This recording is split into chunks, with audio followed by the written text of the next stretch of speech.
আসসালামাইকুম।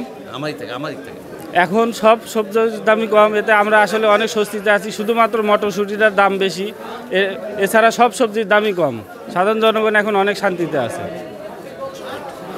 কৃষক তো ঠিক আছে, ওকে আপনি আমার টাকা বলেন। হ্যাঁ, আপনি প্রশ্ন।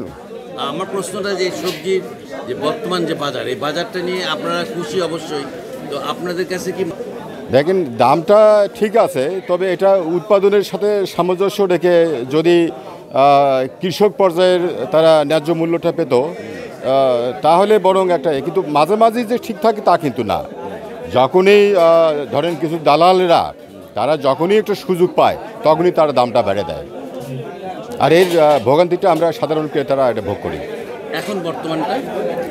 এখন বর্তমান দাম মোটামুটি ঠিক আছে, কিন্তু tomorrow what will happen we don't know, it is actually uncertain, এটা অনিশ্চিত আমাদের জন্য। হ্যাঁ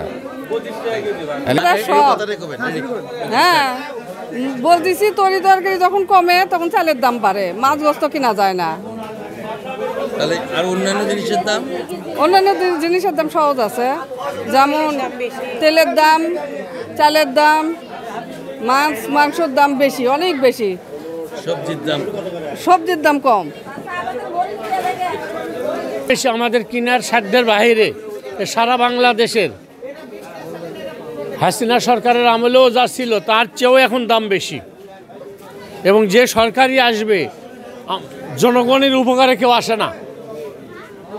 অল্প কথা শেষ করে দিলাম, মানুষের যেখানে 2 কেজি জিনিস কিনা হচ্ছিল সেখানে হাফ কেজি করে আমরা কাটাচ্ছি, খেয়ে দেয়। চালের দাম সপ্তাহে 3 টাকা 4 টাকা করে বেশি কেজিকে।